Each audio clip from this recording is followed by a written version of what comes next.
Okay, like clockwork, we're resuming. So this final session in this room before some final words on behalf of our board will be you're part of our board. Ambassador Edward O Donnell, who's going to be speaking on Make America Great Again? Question mark. Human rights and preventing genocide. So this is going to be a brief status report again on the Trump administration and the scorecard of what's been done and not as of April. We're in April now. In preventing human rights, atrocities, crimes against humanity, and I think just probably international affairs in general. So we appreciate you bringing your expertise, and I think people have a lot of questions in this present political moment. So I'll turn it over to you, Edward. Thank you. Thank you very much, Tim. And I'm pleased to talk to you today as a private citizen. I'm speaking personally. This is not on behalf of ASU Genocide Awareness Week Board. I'm going to give you my personal evaluation of where we are, a factual presentation, I hope. And I know that it becomes very political very quickly, and I'm looking forward to your comments, questions, but not only questions, I want to know where you are as American citizens, because today we are almost at the 90-day mark. April 20th, that's the 90 days. That's when assessments are taken of the new administration of President Trump. And so it's a little early because there's still things being put in place, but I think it's appropriate for this group to look at Make America Great, and there could be an exclamation point behind that, or there could be a question mark, depending on, and a lot of Americans have different views. But I want to focus in on human rights, preventing genocide, crimes against humanity, ethnic cleansing. There's plenty to talk about in terms of tariffs, other things, and I have given speeches on that too recently, a couple of weeks ago, on tariffs in Panama. But let's focus in on what we are about, Genocide Awareness Week. But again, as a personal view on where we are.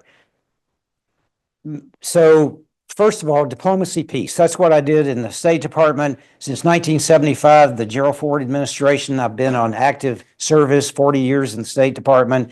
And human rights has been a part of our foreign policy. It's been sometimes not number one, maybe economic issues or strategic defense issues, but it's always been there in the mix, Republican, Democrat.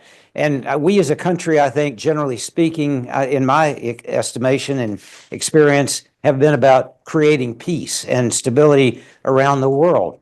So the U.S. commitment to human rights goes back to our founding fathers, our basic documents, the Bill of Rights, the U.S. Constitution.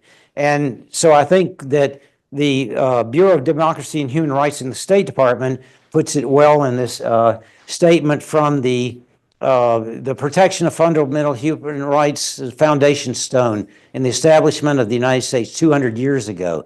And since then, a central tenet of goal of foreign policy, promotion and respect for human rights, and including in the Universal Declaration of Human Rights. And that's in the Elie Wiesel report to Congress, which was actually passed in the first Trump administration.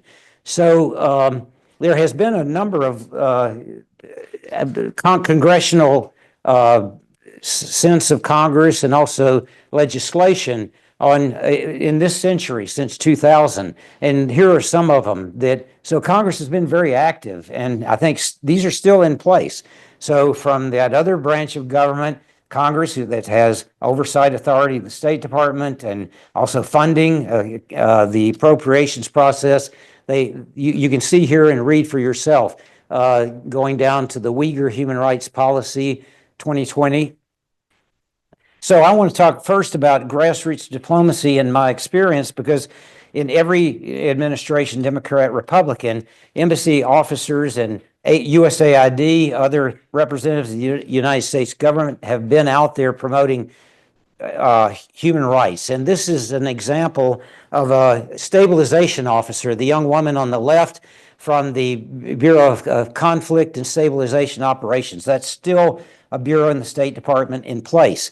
And that organization, about 200 people, sends out experts to communities like this one here in near Lake Chad in Niger. And their whole goal is to kind of bring groups together. They work with the embassies, the political officers in the embassy, in embassies around the world, to work with local leaders like this gentleman on the left, on your right, and also women. Notice the role of women in society, which we've learned over the years. Women have a very important role in stabilization, and the Nobel Peace Prize has been given to women, like in Sierra Leone, who've made a role in bringing stability in different situations and stopping violence and conflict around the world. So that bureau's still there. Now let's talk about where we are today. Secretary of State Marco Rubio, on the first day when he arrived at the State Department, he walked in the C Street entrance to greet his new support staff, the members of the State Department, Civil Service, Foreign Service, and he said, okay, here's the Trump administration foreign policy. It's very simple. Does it make America safer, stronger, and more prosperous? That's the litmus test of what we're going to do today. Now, can we all agree to that? Everybody, all Americans, think those are valid goals. Safer, stronger, more prosperous. And at the end, I want us to all talk about, are we on that track? Is that what's happening? And so there are various views here. The mission of the State Department today on the State Department website is to protect and promote U.S. security and prosperity, democratic values in which all Americans can thrive. The Joint Strategic Plan, which is on the website today, if you go to state.gov, says that the strategic plan of how we're going to implement this is essentially under review. It's being assessed for compliance with administration policies. It's like, one of these websites under construction. It's being done. And President Trump, in those flurry of 200 or so executive orders when he first came into office, he gave deadlines. And so for foreign assistance, it was a 90-day process, which will be April 20th. For tariffs, we know it was by April 2nd, which we heard about yesterday. So look at President Obama's administration, which is reflective of other administrations, and President Biden as well, that the department's mission, State Department, is to shape peaceful, prosperous, just, democratic world, conditions of stability. You can read it yourself, but key in on for the benefit of the American people and people everywhere. Fact. I'm presenting this to you for your consideration. On the State Department website, the priorities today in the Trump administration are here. The number one is more innovative, focused State Department, eliminate some previous practices. Now, that's to be determined. Some of those previous practices are in the foreign affairs assistance area that I'll talk about in a little bit. But certainly diversity, equity, inclusion, those offices were wiped out very quickly, or those offices were closed. And I'll talk about more of that in a minute. Number two, curb mass migration, secure borders. And again, I'll talk more about that.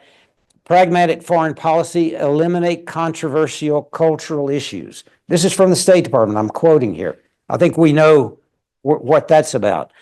Prioritize truth and eliminate censorship and suppression of information.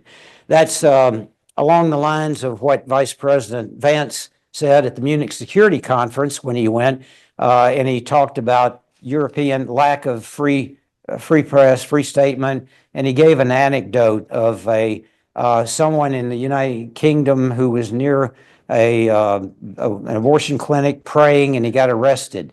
That was, I'm quoting Vice President Vance, and he said, there is no freedom here, freedom of speech. That individual should have been able to pray without being arrested near that protected area, access to an abortion facility. Again, I'm quoting from Vice President Vance. So what's the agenda? First, I'm going to start with what I think is kind of carries on a tradition that I know from my service in the State Department in promoting human rights and respect for individuals. And in the first Trump administration, Secretary Pompeo declared the treatment of the Uyghur people by the Chinese government to be a genocide. And that was in January 2021, and that's carried forward and been implemented and by the Biden administration. And in some of these areas, there is continuity between President Trump, the first administration, President Biden, and then now the second, and we hope will continue like this. So what that meant was, as I think many of you know about genocide, when the U.S. makes a declaration that genocide is taking place in a country, in this case, against the Uyghur people, then there's a responsibility that we follow through and do something. So what did the Trump administration do and the Biden administration? They put economic sanctions on the managers of the Chinese, the managers of those plants in Xinjiang province that had Uyghurs, essentially slave labor people working there. So the economic sanctions meant that those plant managers by name could not get visas to go to the United States. If they have bank accounts in the United States, they're frozen. They can't send their kids to universities in the United States. This is the tools of diplomacy, and that started in the Trump administration, and it continues on. And also the exports that came from those plants, slave labor plants of the Uyghur people, they were blocked. So they would not end up on the shelves of Target and Walmart. And that continues today. And those are managed by the U.S. Treasury Office of Foreign Assets Control. Those are the tools of diplomacy that we're using. So then finding of genocide, the RSW in Sudan, the rapid support, I think we know that's one of the most terrible things going on today in terms of genocide, hatred, bigotry, persecution. That was determined to be a genocide January 7th as President Biden was leaving office. That's still in place. So let's see, as Americans, is that responsibility going to continue with economic pressure and tools of diplomacy? Question mark. And I certainly hope it will. President Trump, Secretary Rubio sent a high-level delegation, 2 members of the cabinet, to the 80th anniversary of the liberation of Auschwitz, which we all know is an important annual event where members of cabinet, I went there with Vice President Cheney and other delegations when I was special envoy for Holocaust issues. So that continues. There were also statements on Holocaust Remembrance Day from the President, Secretary Rubio, January 27th. We have Yom HaShoah coming up in April. There will be, I'm confident, Ellen Germain, the special envoy for Holocaust issues. She will be there along with members of Congress and leaders of our both executive branch, legislative branch, to remember in Congress an annual event. Elie Wiesel spoke there one year when I went. Then Cuba, comprehensive economic embargo. That's still, Secretary Rubio has personal, as a senator and now as Secretary of State, I think we can be confident that that economic embargo on Cuba for lack of democracy, persecution of the Cuban people, everything we know from the history of communism in Cuba. And then the Syrian Intermittent Authority, this just came up on the State Department website. I don't have specific information about that, but I think that's a good thing that we're engaging and try to bring stability to Syria and the new leadership there. And I think that's continuing with the Trump administration. And then again, themes that show up on the State Department website. And again, I'm outside looking in. So these are my indicators that good things are happening in promoting human rights and protecting people. Freedom of expression is a priority. Countering human trafficking and exploitation of human beings and women. Human rights defenders around the world. We'll see what that means, who those are, but certainly there are plenty of people in leadership who stand up and are at risk that we need to recognize. And then there's also a fact sheet on how NGOs can work with U.S. embassies and at the ground level, grassroots level, to report into the embassy what's happening in Sudan or in different countries at risk around the world. And that's important because I've done that and heard from NGOs in Paraguay and other places where I've been reporting. I want to know what they're hearing. They're on the ground. They've got context that I don't as a diplomat. So that NGO embassy connection looks like it's going to continue through this fact sheet. Leahy Law, that's the connection that's been in place for many years in terms of our security, foreign security assistance and military assistance to countries, in connection that we are not giving military supplies to dictators or the military junta in Myanmar that are violating human rights, for example. The Leahy Law still is in place. Then the embassies around the world are now beginning to process and gather information for the annual human rights reports that embassies submit to Washington around the world, a requirement of Congress, and International Religious Freedom Report. Again, a requirement of Congress where U.S. Embassy officers go out, find out what's going on, grassroots level, talks to NGOs, and we'll see. The guidance that's gone out to embassies is a little different in terms of priorities. So we'll see what they look like. They should be, for 2024, they will be public in the summer. They will be briefed to Congress. We'll see what those assessments are on human rights and international religious freedom on every country where we do those reports. Here are the policies of concern that I think we all know about: the suspension of foreign assistance programs, downsizing of USAID, and again, this is not transparent. We know that AID has been closed, and this is where it personally hurts me because I've served overseas in Colombia and Paraguay, Panama. I've supervised USAID sections that go out in the community and provide basic human needs of better health, education, clean water, access to food. The U.S. and democracy, empowerment of women and so on. And I know AID career officers who have gone out in very dangerous situations. I worked with them in Afghanistan. There was a large component of AID in Afghanistan that were helping farmers try to raise licit crops and feed their families rather than grow opium poppy. I mentioned earlier that I was in the Ministry of Counter-Narcotics. We were trying to stop the opium cultivation and heroin and get farmers. That was AID that was giving them the knowledge of how to grow licit crops and feed their families. So unfortunately, I mean, these are dedicated individuals, in my experience, who are serving their country and in harm's way in many cases. And they were told, there were something like 2,000 of them overseas who were told, you've got 30 days to return, pack up everything and go back to the United States.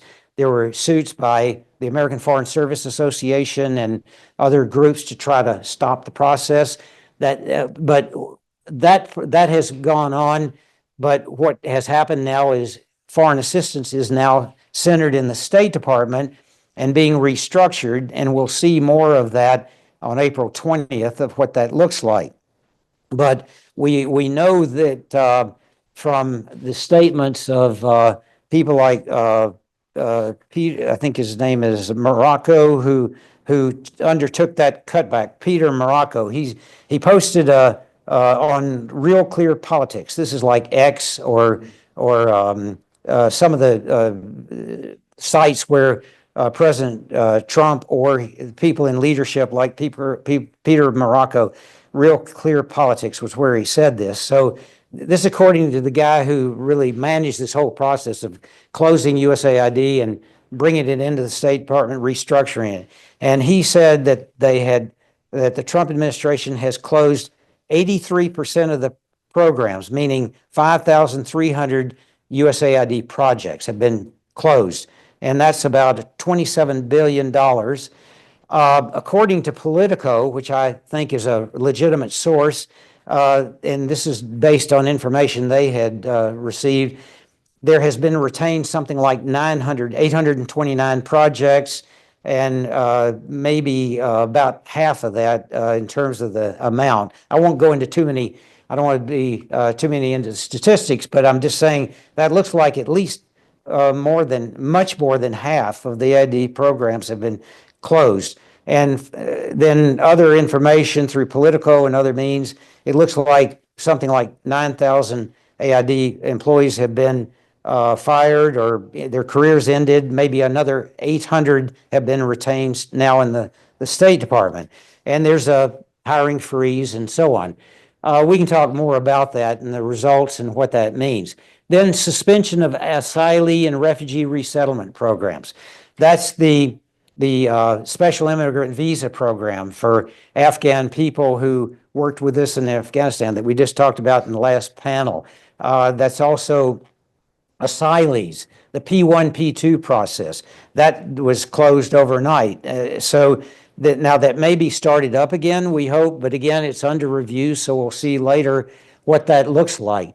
And then the other concern that I have is the rumor that there's going to be a downsizing consolidation of 3 very important bureaus in the State Department that monitor human rights and help create stable societies and prevent bigotry, hatred that leads to ethnic cleansing and persecution and also genocide.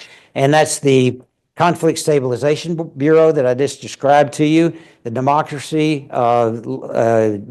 Bureau, and that was the one that does all the human rights reports and assembles information and briefs Congress. And then Refugee Population Migration, we had Julieta Valles-Noyes, the Assistant Secretary of that Bureau, talked to Genocide Awareness Week a couple of years ago. Now, what she does is help refugees everywhere. We all know that today there's over 100 million displaced people around the world, either internally or externally. The Rohingya people who are in Bangladesh rather than in their home in Myanmar.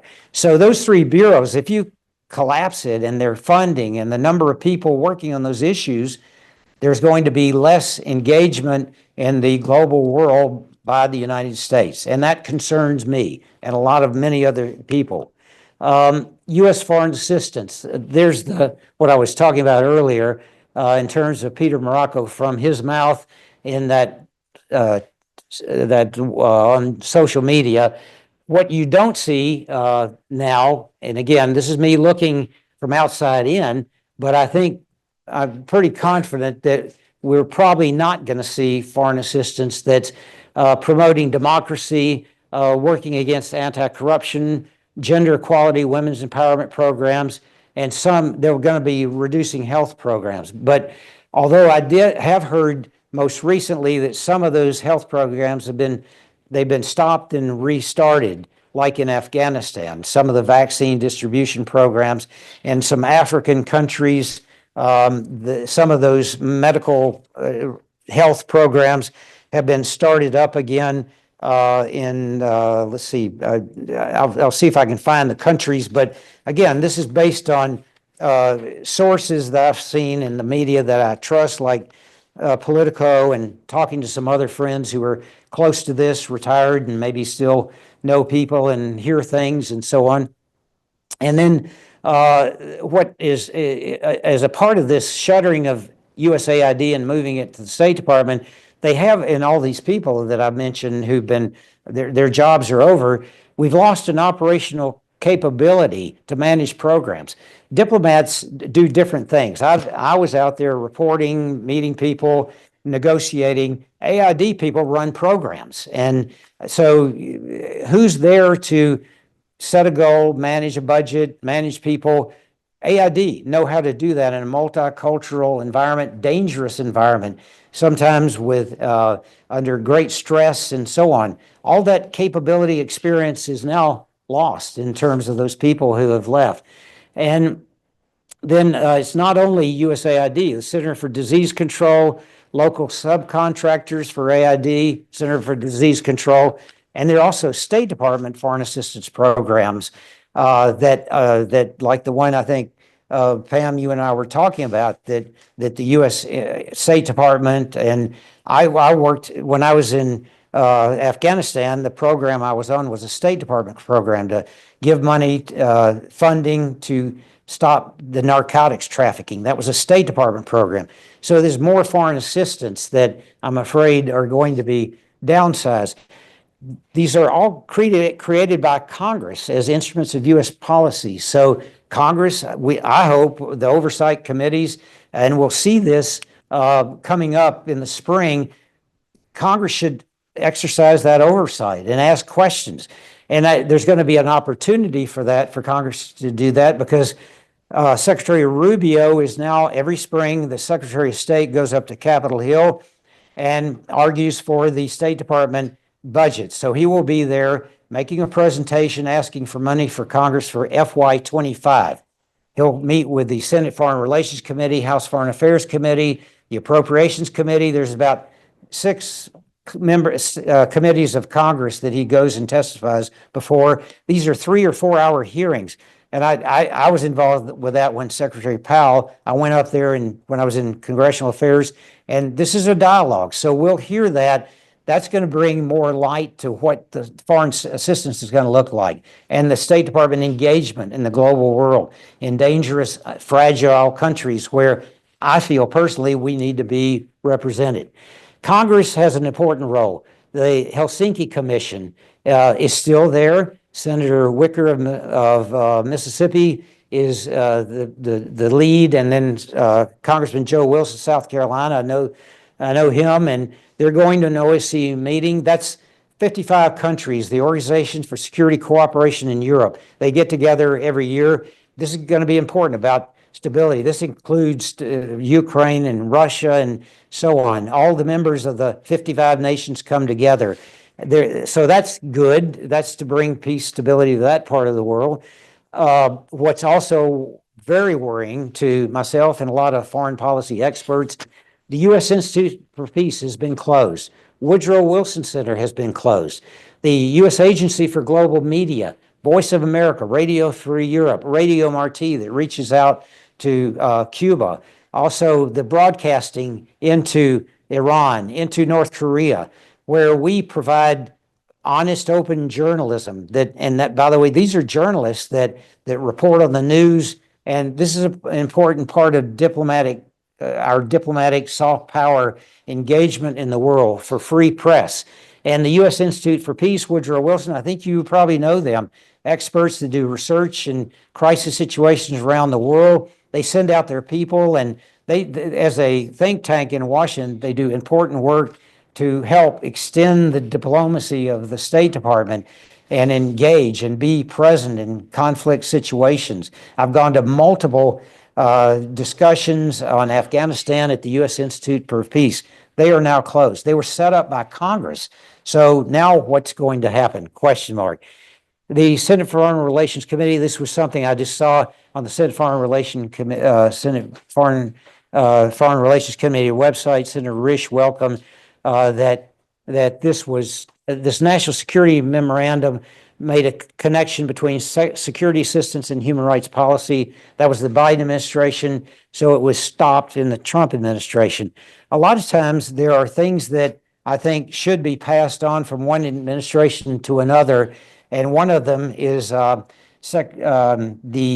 Special Envoy for Combating Anti-Semitism, Deborah Lipstadt, came up with a national strategy for combating anti-Semitism.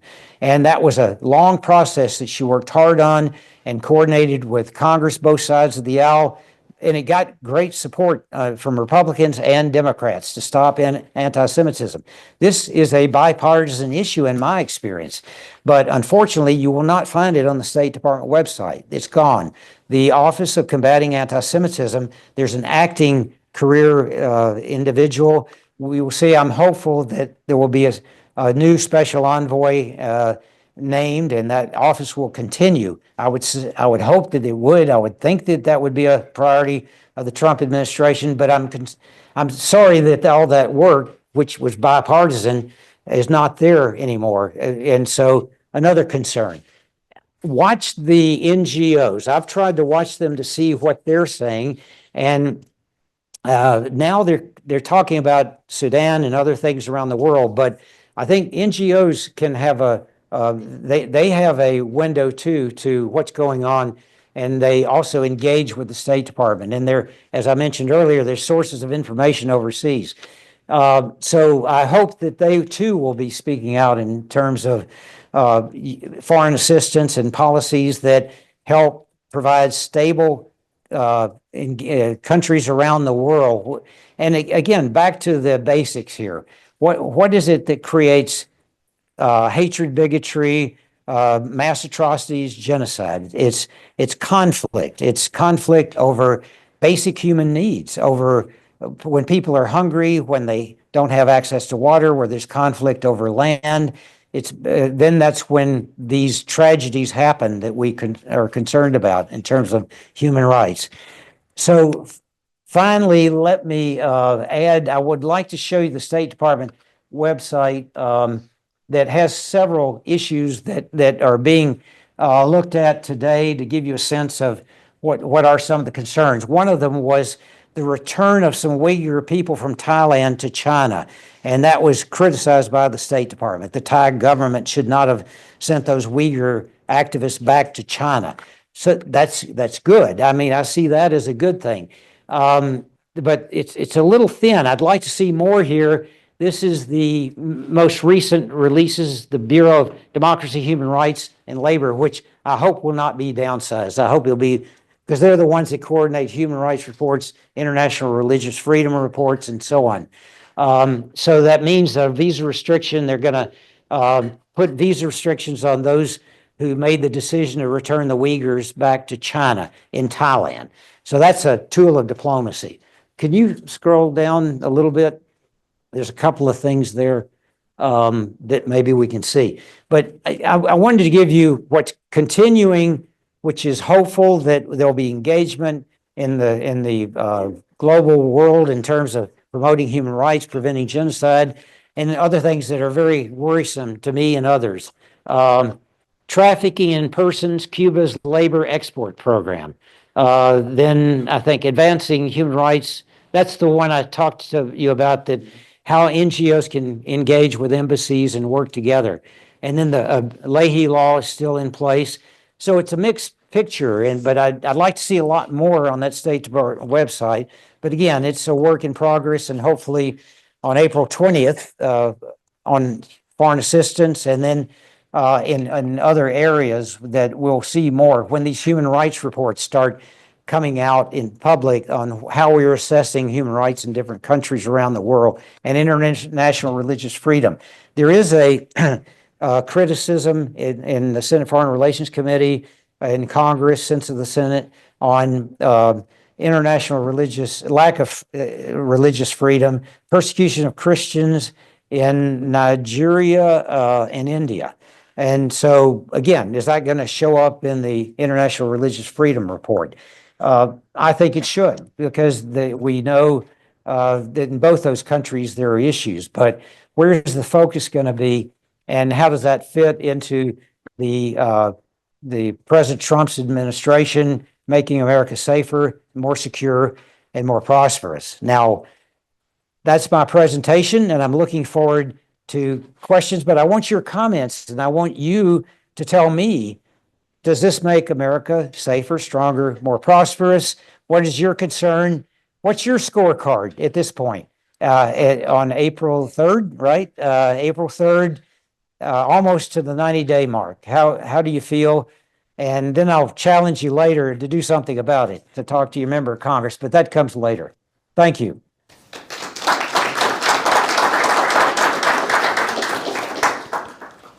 Well, I imagine we have many questions and comments. Jacob got me first, and I'll just say you're a far more generous and optimistic person than I am. I've heard that before. I want to be factual, and, where there's credit, well, there's a fact. Go ahead. Hey, Ambassador O'Donnell, I just want to thank you for giving us your insight. Of anyone that is speaking knowledgeably about this, you're someone I trust. You've been in this a long time, and so I really appreciate you giving us factual information. So thank you for taking this tough topic and actually giving us what you're saying. My question deals with something you mentioned about continuity. So you've been involved in the State Department for a long time. You've seen a lot of different administrations. Just for my own edification, how normal is continuity in the State Department, and are you seeing a lot of changes this time around that maybe don't jive with the way that continuity usually happens, if that makes sense? Like, is this a big shift, or is this fairly normal for administrations? This is a big shift, absolutely. And again, speaking personally, in terms of my experience, in previous administrations, we have had presidents who come in and want to downsize the government and make it more efficient. President Jimmy Carter had a zero-based budgeting policy for when he came into office. He said, we got to make our government more efficient. So zero-based budgeting means start with a blank piece of paper. What's the first priority? Okay, we'll put money for that and build from there. In other words, not try to cut down from the top, but build from the bottom. And I was a part of that in the State Department. In the Clinton administration, President Al Gore had a Golden Hammer Award for government efficiency and cutting back, finding fraud or whatever, and cutting back and being more efficient, less money devoted, better results, and so on. So that's a part of that's the continuity. What's different is that those presidents continued the programs while the evaluation was being made. They had a continuing resolution, for example, funding at the same level. They didn't close USAID programs or suspend refugee resettlement into the United States. They didn't close the Wilson Center and and the Voice of America and so on. That's the huge difference that's really worrisome. Now, if President Trump starts building back, realizing that he's going to need those to be present in the world and achieve what he wants to in terms of American security interests and other economic interests and so on. I mean, because, how do you have strong economies and trade if you got chaos and civil war in a country where it's an export market for the United States companies? So hopefully some of that's going to be built back, but that's the huge difference that concerns me and others. Yes, I just think that you're not portraying the gravity of what has happened. The hollowing out of the State Department. I've directed projects both for DRL and for USAID in Southeastern Europe and in in Eurasia. Those program officers are gone. They're not going to be back. And with that hollowing out has also been the crisis for NGOs. They do not have funding from the agencies that they've expected to get their funding for transparency issues, also for diversity issues. There's no women's rights concern in this body. And it goes beyond the hollowing out of USAID and State Department at grave levels. The basic negotiation network for dealing with nuclear power is no longer there. And even more serious is the way in which we are unable to respond to international disasters. The response of the United States in Myanmar has been laughable, if it were not black humor. In the Defense Department as well. And you haven't touched on that, but during the Biden administration, there was a special office in the Defense Department. We had colleagues who were staffing that office that were working with the identification and documentation of war crimes in Ukraine. And they were working with their colleagues in Ukraine, and they were dealing with minute detail. That office is gone. And the ability to actually address issues of genocide and war crimes and international human rights issues is lost. It will take a generation to recover something like this. I think you're suggesting lines of continuity that do not exist. It is broken and unable to be repaired. Okay, thank you. I respect your view, and the only thing I would say is that Secretary Rubio did say emergency assistance would be retained in terms of one of the priorities of foreign assistance. That's according to the website. Again, I'm not on the inside, I'm on the outside. But no, this is a human tragedy for a lot of your friends, my friends who are still in service and have been told their jobs are finished in AID and different U.S. government agencies. Yeah, and the contractors and others who did the work and have not been paid, and there's plenty of tragedy out there, personal tragedy and hardship. I certainly agree with that. Hi, I'm next. Yes. So something I was concerned about is I think it was a couple months ago, and we'll see how committed they are to this plan. They Netanyahu and Trump announced a plan to depopulate Gaza or for the U.S. to take it over. I was wondering if you could comment on that. Well, I don't have any inside information. I mean, I'm like everybody. I mean, who concerned for the people of Palestine and try to bring peace to the Middle East. And I mean, this is an idea that I can't, I mean, I'm not going to try to give you an explanation or analyze it. But I think and we need as an American people to be concerned about stability, peace, for the Israeli people to be safe, and also for the people of Palestine. And I think there's been plenty of discussions here by people who, like Hava, who've had discussions here on the ASU campus and address those kind of issues.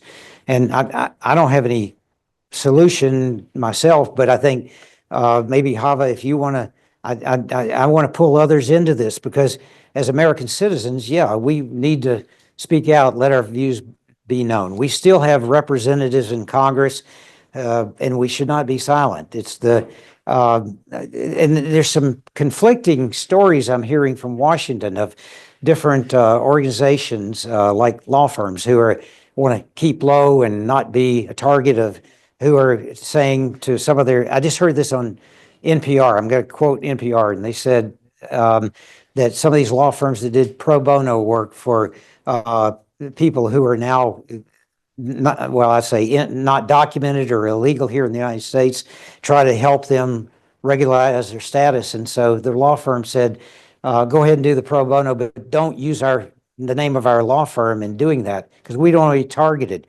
Because there's some anecdotal cases I've heard of law firms that have been targeted by the Trump administration. And so again, I'm on the outside looking in, but I think that on your point of the people of Gaza and their future, that there has to be a lot more done there between Congress and the administration to bring peace, stability, and try to reconstruct a life for those people and provide security for the people of Israel against another attack by Hamas, like the October 7th tragedy.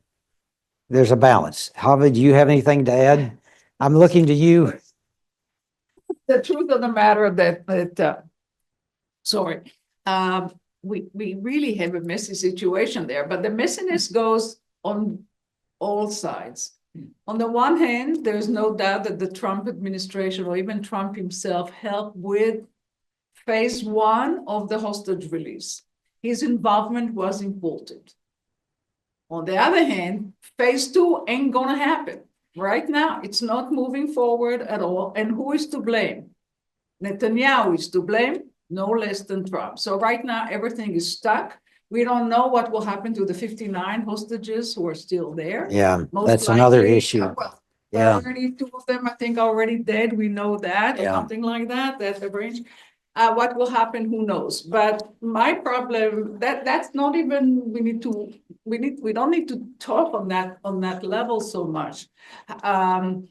The problem is the value system of the Trump administration. All the stuff you put on there really shows what he cares about, what Trump cares about. And what concerns me is that Rubio has no spine whatsoever to speak or to stand up to Trump. So Rubio's just executing what he's told to do. It's not that, oh, well, let's go to the website and see what the State Department do. The State Department is doing what Trump is telling them to do. So it's about bullying, it's about control, it's about intimidation, and so forth and so on. Will that get us safer, more prosperous? And what was the third one? I forgot. Safer, more secure, and more prosperous. Safer, more secure, and more prosperous. If you take the three, obviously the answer is no. To all three, the answer is no. We're not going to be more prosperous. That's about the terrorists. We're not going to be safer because look Yeah. at what happened recently. I mean, so what are we talking about? I fully agree with Steve. It's a major, major step backward. Well, and if I could just add, there was a discussion here at the Walter Cronkite School about a month ago. Ambassador Michael Polt, one of my colleagues in the ASU lab, Ambassador Ron Newman, Laura Kennedy, some former ambassadors like me, four came here and talked about Make America Great foreign policy. And they came to the same conclusion. The litmus test was those three elements, and they too, in a broader sense, talking about all foreign policy issues. I'm trying to focus in on human rights genocide. I mentioned I did talk about tariffs in Panama a couple of weeks ago at the World Affairs Council in Illinois, and that's a different story, and I won't go into that, but it's a broader thing, yes, and it is different. Both those two terms are on the list of the government to be basically forbidden words. We're not going to be able to use that language. Which two words again, did you say? Genocide and human rights, so total three words. But basically, Where have you seen that? Times published a list Okay. about, I think, 60 words, Okay. which are now forbidden to be used in formal documents. And you're talking about in the State Department, It- the New York Times. Well, I gave you the website of the State Department today that I think is the first, to me, and they have human rights, and I showed you what they have. And But based on what we're doing right now, what we're going through is censorship of the highest level. So we can't ignore that. Okay. I'm trying to go to the first source, which I have the State Department website, and talking to other friends who are still there who can't really talk openly now. That's another problem. There's a lot of lack of transparency, and trying to go out and speak to the American public about foreign policy and what we're doing overseas. That's not there, unfortunately, which we used to be encouraged to do. Go out and talk to, Lions clubs and Rotary clubs around the United States, what we're doing. That's not going on as far as I can tell. Okay. 4 points. I was just laughing when I saw the list there of things that are gone from our foreign assistance programs, democracy Can you put promotion. those- Let me put those back up. Could you put that slide up with what's not there anymore? Go ahead. I'm sorry. Go ahead. Democracy promotion, anti-corruption, gender equality and women's empowerment, and some health programs, because those are exactly what is not happening domestically either. That's right. That's right. Yeah. Exactly. It's a mirror reflection of what's happening domestically as well. But a couple of concerns. One is it's No, not my slide. it Yeah. it can be normal, and it always has been under different administrations to cut aid programs for this country or that country, or stop reproductive health, start it again, stop it, start it again. But right now, I see a kind of instrumentalization of this language in a really hostile way. Like any kinds of programs that were for support for civil society in different countries, for legal reform, for elections, all those things that we would think of as promoting democracy are actually being labeled as regime change Yeah. by Elon Musk. Let's face who's in charge of cutting all these programs right now too. And it's not just, okay, we don't want to do this anymore, this isn't a priority. The active vilification of foreign service personnel, of civil servants as corrupt, as engaging in fraud, as anti-American, as terrorists is really, really dangerous. It's dangerous for our whole society and certainly dangerous for those individuals. Well, I think that couldn't agree more. that is And that's that what I is a mentioned. big Yeah. change from before. Last to say, I don't know, I'm just coming back from Ethiopia, which was the third highest recipient of US aid in the world. Every single program has been cut. And I'm talking health, education, HIV and vaccination programs, nutrition programs, conflict, mediation programs, water sanitation programs, etc. Millions and millions and millions of dollars. And USAID played a big role there funding the UN agencies. 45% of UNHCR's budget in Ethiopia, which has 1.5 million refugees from other countries, was paid for by the US. That's gone now. That means, and I appreciated your comment earlier, that means that all of those organizations from CARE and Save the Children down to the local Ethiopian organizations that were depending on that to feed people and support people are also closed. 5,000 community health workers were laid off from the Ministry of Health in Ethiopia. There are HIV drugs sitting in warehouses now, unable to be distributed because everybody is gone from USAID, and the other groups are not allowed to talk to WHO, and they were in a WHO warehouse. There are tons of food sitting in the port in Djibouti, which should be feeding people who are refugees there, and it's just sitting there to rot. So no, this is not business as usual. No. This is Well, radical Jacob, change. I asked the right question, and it's not. That's what I agree with you, Pam, on that. This is not normal in terms of the continuity of administrations that I experience. And yes, we should speak out about that as American citizens. Absolutely, and do that. And That was one thing for me, like the freedom of speech part, that there's continuity of that. There isn't, to be real, but, and also like with Michael, I think you were asking too, like about forced removal of people and turning into like the Gaza Riviera, right? Is that what you were talking about, like with like turning into like an American territory of some kind, right? Yeah. So I think that was specifically, or at least that's what I heard from your question. well, okay. Again, look, I don't want to come across as, I don't want to speak for President Trump and try to defend him, but there are things that I've watched on the trade side. I don't have a good example in this area, but for example, Panama, we're going to take back the canal. The Panamanians gave it to the Chinese. We're going to take it back. Secretary Rubio got on the plane, went down, negotiated with the Panamanians. They withdrew from the Belt and Road Initiative they had joined. They also said, we're going to take all the deportees from any country. The Panamanian president made a deal. And so through Rubio's intervention. So now, the talk about Panama is a little different, that again, I'm not saying that's good because there's a long-term that may be for now, but there's a huge cost that was paid in Latin America and our respect for the American, who we are as a people, by what was said about Panama by President Trump in his inaugural address, which was I've never heard any speech like that by other presidents, in my view. The continuity, no, that's not, that was very unique in a bad and in not a good way for our credibility in Latin America. Go ahead. So first of all, Ambassador, thank you for being on the hot seat and your point about you are not here to defend, you're here to explain to us based on your expertise.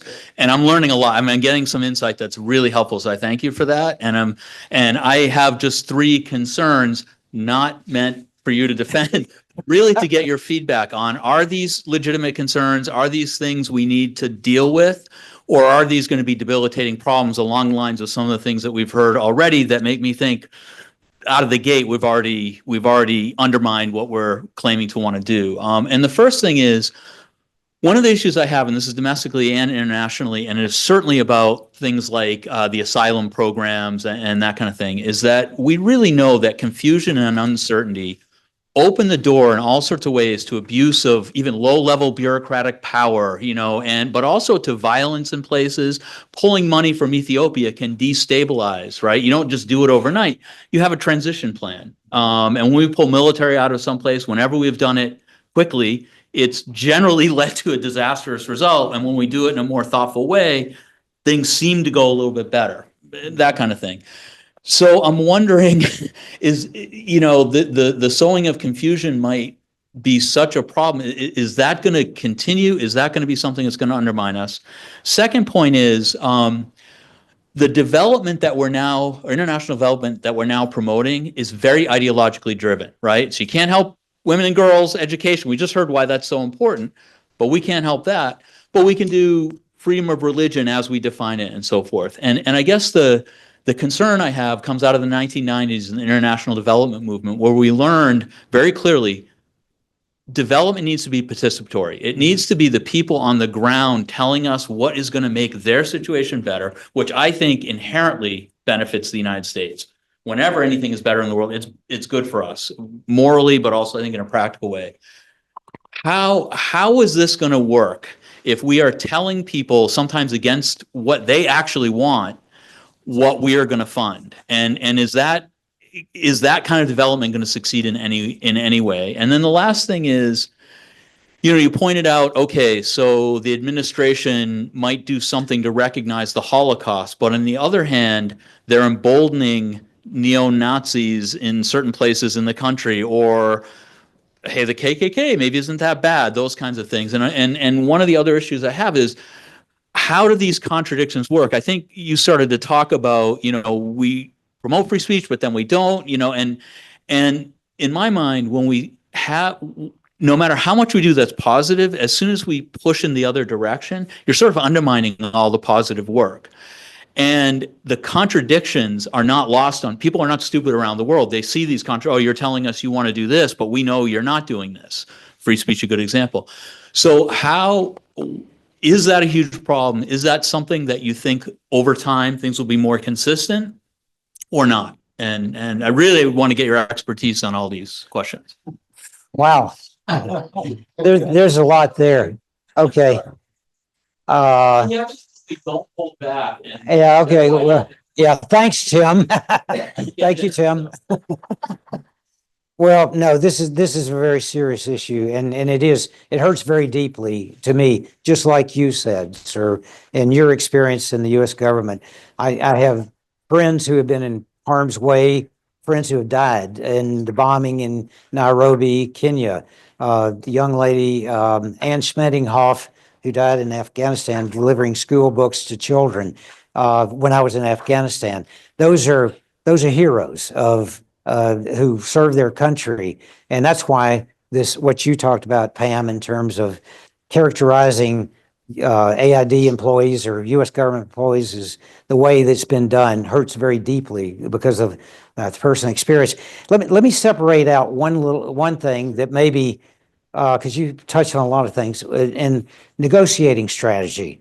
That's quite different. I was a negotiator. I negotiated civil aviation agreements, human rights agreements, and so on, unresolved issues, the Holocaust, and so on. And when you negotiate, you go to the table, you set out your goals. The other side has theirs, and you sit and you respect the other side, you listen, and you come up with an agreement that has sustainability that both sides benefit from. That's my experience, that when I negotiated a civil aviation agreement with India, Air India got rights to go to the US, FedEx and United got rights everybody won. Rising tide lifts all boats. Tariff policies, we always tried to reduce tariff policies. Everybody wins. We lower ours, they lower theirs. Everybody benefits, rising tide.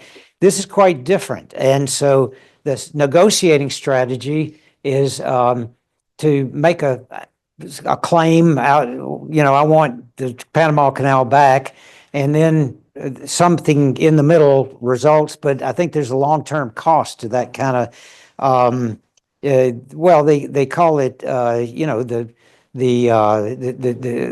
a word for that is used now today, but it's really it's an aggressive sort of negotiating.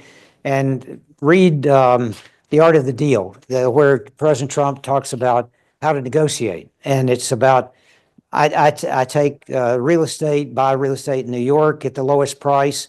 The other guy, that's his problem. And so, I mean, it's a different type of strategy, and it may work in the short run. For example, the 2% contribution to NATO in the first Trump administration, it actually worked. Germany now is contributing more than 2%.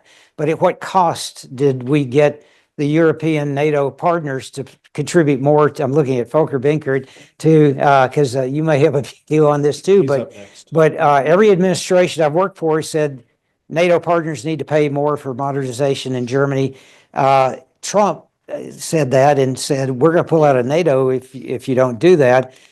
Today, Germany's doing more than 2%, but at what cost to our relationship with our NATO partners, the long term? Same thing with that example I gave about Panama and you can imagine how that played in other parts of Latin America.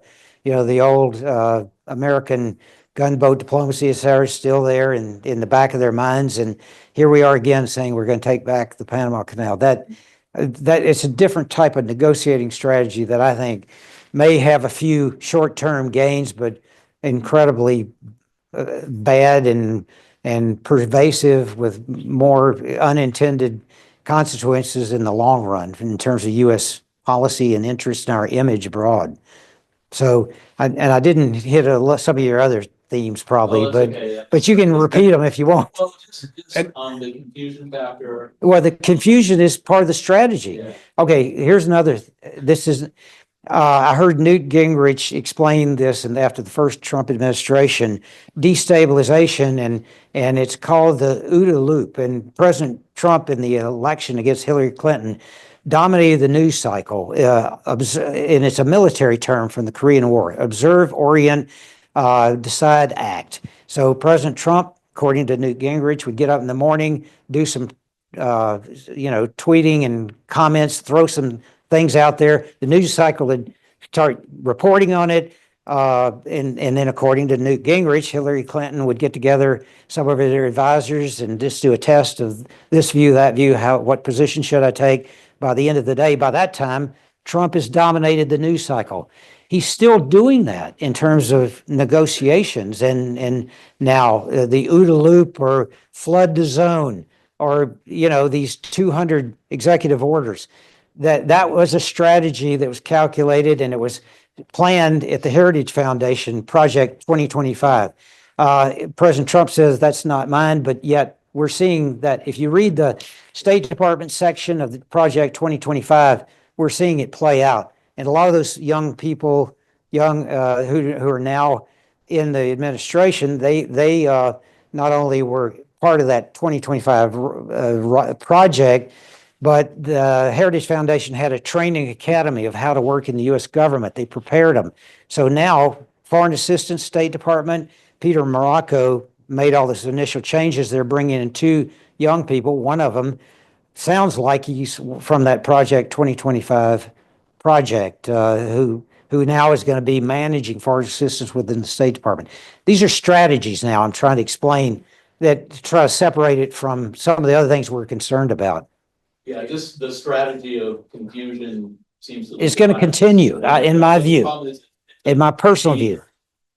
That's just what I'm saying. I couldn't agree more. Personally speaking, okay. And before I pass it off to my German colleague, I'll say as a Canadian, like the way Canada's reacting, right? Like the way the allies are reacting tells me more than talking points on the State Department, especially with people using Signal to communicate about these things, right? Like there's 500,000 fewer Canadians traveled in March.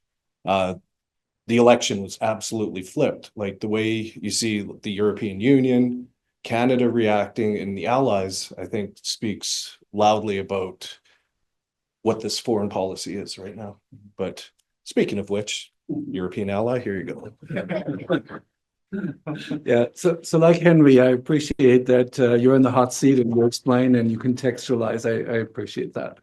But I think what strikes me, we can bemoan all the losses under this administration, but that's not necessarily hopeful or leads to an improvement. And I think what we've been missing on both sides of the Atlantic is why are we in this authoritarian moment, and why is it that our fellow Americans, our fellow Germans, or people in a host of countries are electing parties who promise the destruction of international organizations, international order, their own government administrations that help to support kind of a collaborative, rule-based order, and the State Department is at the forefront of that. So why did we so desperately, well-meaning, well-educated governments on both sides of the Atlantic, what are we missing about this moment that so many of our compatriots vote for parties who do what they promise to do? Yeah. It's again, I don't have an clear answer. I'll give you a personal reflection in terms of my generation of Foreign Service officers, State Department. We were always encouraged to go out and talk to the American people about what we're doing overseas, but they also said, your job is overseas. We don't want to work within, our job is not to work within the United States and try to change views and get U.S. citizens to vote one way or the other for foreign assistance. That's not our job, and but yet we could talk, and so I tried to do that. But yet there are large groups of Americans who don't understand global engagement and how it helps America in terms of economics and trade, in terms of their jobs, what they've seen. Putting in economic terms, a factory closes and is exported to Mexico. 1,000 jobs are lost in a small community. That's their idea of globalization, and we haven't explained. And on the human rights side, I think there's a bad information being put out, like Peter Morocco on his that site I told you about, when he said there's been a welfare state sort of mentality towards foreign assistance that of expectations that's developed over our USAID. We created sort of a welfare state mentality, Peter Morocco's words. And this goes back to an old debate within USAID. If we give free rice to farmers in a country, how does that help subsistence farming, where farmers are trying to grow rice and sell it at the market? And so does that free rice and where there's malnutrition really help? But they've taken it way out of context by saying there's a welfare state created by USAID. But we haven't gone out and explained that to the American people who are living outside the Beltway in a way that we should have. I'm taking responsibility here that we should have done more to explain why we need to be universally globally engaged, or else we create a vacuum that bad actors like China and others move into. For one thing, global engagement. Why shouldn't we be there? Why is it that creating stable societies through USAID funding tends to avoid the fragile states that create breeding grounds for terrorists, like high unemployment in countries around the world that are breeding grounds for ISIL to go in and recruit? Those stories, we need to do more to understand. I think Americans are at their core generous and care about when they hear about starvation in Sudan.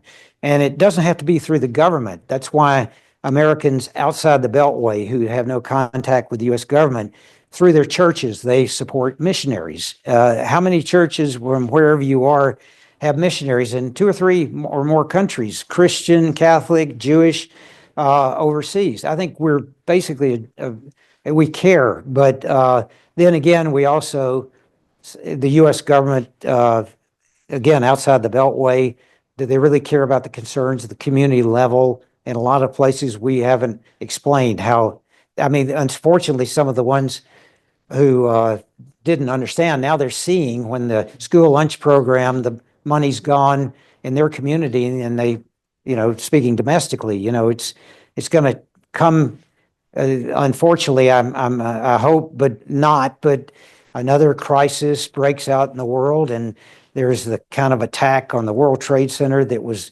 spawned, generated, trained for in Afghanistan, an unstable country. God help us. I hope it doesn't happen again, but I think that risk is much higher today. That with more unstable societies, they're going to lead to genocide, mass atrocities, attacks, and conflict. That's me, personally speaking. Just to say, Go ahead. thank you. But I mean, you're a perfect example of foreign service officer who goes out all the time and explains the mission to Americans, right? I mean, you have this very much this public service, ethos, and you've attracted a lot of current foreign service officers to places like Genocide Awareness Week with the ethos of the American government needs to explain what it does to the American people. So, right, even well-meaning people can who go out fail to get that message across. Yeah. So sorry. Yeah. Thank you. Thank you. We're going to turn to a couple questions online. I know we're going over here a bit, but I think this is an important conversation. Kay's going to read a couple online questions or comments. Hello. I will go ahead and read off the questions here. Oh, wrong mic. There we go. So the first question here, Jasmine Monteith asks, why hasn't the U.S. declared the unfair war practices by Israel as war crimes and an ongoing genocide of the Palestinian people, unlike the EU and the ICC? Wow.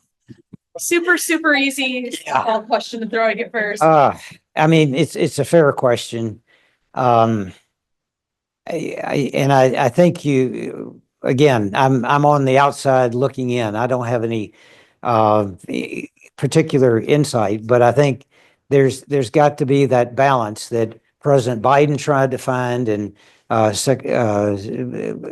his administration, and now hopefully President Trump will too, of protection of Israel and preventing another attack, and whether or not that's the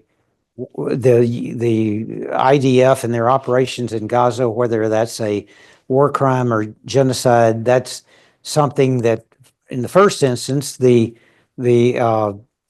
government of Israel and military lawyers, they have a military justice system. They should be a part of that to look at what's appropriate in terms of that war that's about the survival of Israel as a country, because remember, it starts with Hamas and Hezbollah and Iran thinking Israel doesn't have a right to exist. So that's kind of the context I'd start from. And then there may be, so if the country itself makes those decisions, like first of all, and then after that, U.S. support for Israel, I think that's going to continue, because I don't have to explain that to you. And Hava, you've got probably better if you'd like to jump in here and participate in this, but that commitment to Israel and Israel's survival as a country, and to give the policy, Republican, Democrat, throughout every administration has been to make sure Israel has a military edge, to make sure over its potential adversaries, now Hamas, Hezbollah, so that they will not experience another existential threat to the Israeli people like October 7th. So it's a number of U.S. policies that are going to have to continue to provide support for Israel, but also hopefully, I hope it will continue that the Palestinian people will be a part of that we will, as Americans and as a government, concerned about the people of Palestine and Gaza, Palestinian people. That's about all I can come up with, unless anybody wants to contribute here to where we should go with this. But it's, I think one person I'd like to have in this room, he's not here, Ambassador David Sheffer, a colleague of mine, international expert who's spoken about this. I'd ask you online to look for his interviews, and he's in the Council on Foreign Relations. He's spoken to this issue of genocide, war crimes, IDF in Gaza very eloquently as an international lawyer. David Sheffer, Scheffer. He can say it much more eloquently and expertly than I can. You've suggested bringing him here for this conference. I did. And William Shabas did the same thing. So this is something we should consider, I think, in future years, because I Yep. know you thought this is a good idea, and it's kind of late in the game, but Shabas said that. They have not defined this as a genocide for now. That South Africa has brought that into the court system, so it's not defined as a genocide. Okay, did you hear that online? Just to repeat it, so you hear it online, that for the questioner, I'm sorry, I don't remember her name, but that the EU has not called it a genocide, the IDF operations in Gaza. It was brought, but it has been described as war crimes. It's South Africa that brought the case to the International Court of Justice of genocide before the International Court of Justice.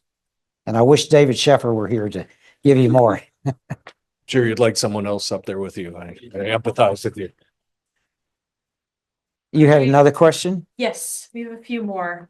So the next one is from Eric Hanshu, who asks, what do we do as a private US citizen to try and bring clarity to an administration that so actively obfuscates, the truth? I had to look up the pronunciation. It's been a long day. No, I understand. Thank you. Well, Eric, you have a member of Congress, and I think that's the first issue. Speak out, stand up, don't be a bystander. And I'm going back to what we all know from our study of the Holocaust genocide, Yehuda Bauer, who I respect, Samantha Power, who's written about genocide. Don't be a bystander, speak up. Now's the time to make your views known. And to your member of Congress, to the media, to others in your community, in discussions in your family. Don't be quiet. Make your views known. Okay. The next one is also from Eric, which I'm also sort of going to combine with another question that was asked right after. They're both decently similar in nature, and also in the interest of time. Eric Hanshu asks, there is so much misinformation in the press. I frequently find it difficult to even have a conversation with friends who have gone MAGA. They even quote Fox News verbatim. What do we do at a grassroots level to bring sanity back to the world? And Robin LaCourte asks further down in a graph that she wrote, she feels that we are no longer the shining light championing of the downtrodden. Do grassroots actions have a prayer of evoking change? I must say it feels hopeless and shameful. Well, I still have hope. I have hope in the spirit of the American people, and I think go to a news source that you trust, that you think is balanced, and that's what I've tried to do.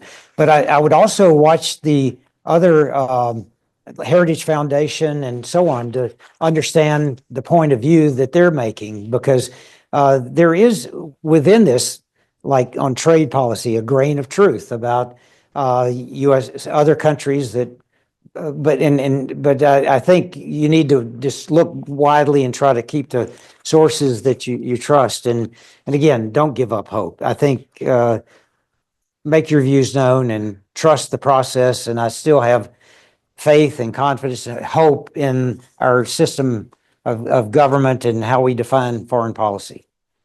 And that's just my personal view.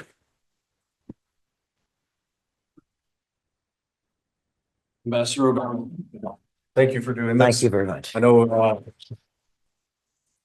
it wasn't quite one of those Republican town halls, but we do appreciate you bringing your expertise, and there's a lot of uncertainty and a lot of questions, and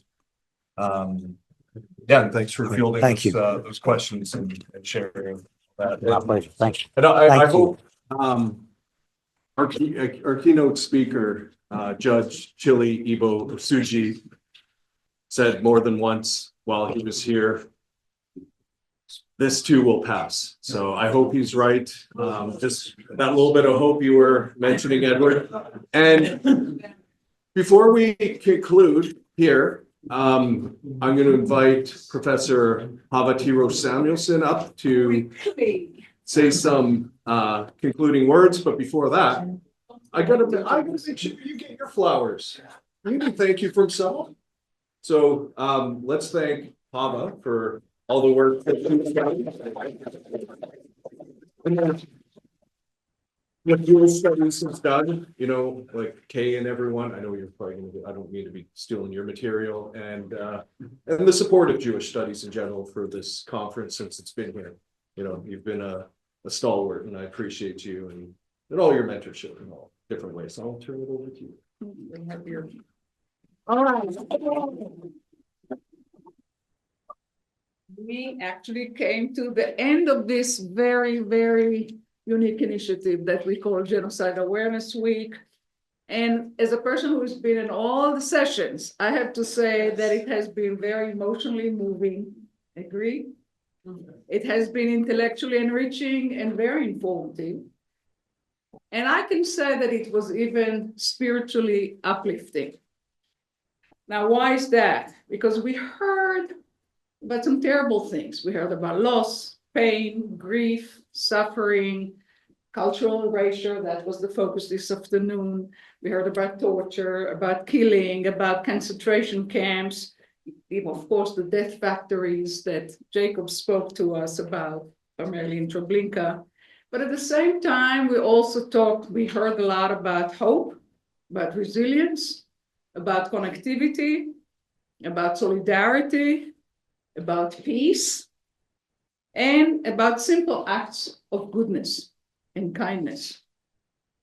And I think that what this week does is to challenge us by an invitation to all of us to become familiar, to familiarize ourselves with the complex topics that we covered here, and to study areas that we don't normally know about, like Afghanistan today. Yesterday it was Bosnia. Most of us are not familiar with Bosnia. We also talked this afternoon about the ancient part of the Armenian experience, Artsakh. So these are just examples of what we need to do to really understand how to think intelligently and speak intelligently about genocides. So on behalf of the board of directors of GAW, I want to thank all of you who participated in this year's event. Us, of course, the organizers who put the program together, especially Tim, who worked so hard, all the scholars that shared their expert knowledge, with us, the co-sponsors and supporters who helped fund the event, the artists who shared their creativity with us, especially last night and this afternoon, the specialists who handle all the logistics, both of them are right here, all the logistics, the technology, and the publicity needs of this conference, the students from NAU and from ASU who attended the sessions and who participated in the program, and of course, all of you, namely the audience, whether you're here in person or online, who took time to listen to the presentations, to pose questions, to remain engaged in the conversation during the week. So thank you to all of you. As we conclude GAW 2025, I hope you're all convinced that Genocide Awareness Week is a very unique educational project. It's unique because it engages the phenomenon of genocide in comparative, interdisciplinary, and public-facing manner. Genocide Awareness Week brings us all together to do one thing: to care about the suffering of others. Caring requires us to be informed, to become involved, to resist indifference, to defy ignorance, to look for explanations, to engage reality with critical eyes, and to feel empathy and compassion. Genocides, as we know after a whole week, These are not just past events. These are happening right now all around us. They require our attention by inquiring about the complex legal, political, social, economic, cultural, and religious dimensions of the phenomenon we call genocide. Not every mass killing, especially in wartime, is a genocide. And losses in war are not necessarily genocides, but often wars are used to carry out genocidal policies and visions. Wars, we have to remember, are brought about by people, and genocides are perpetrated by people.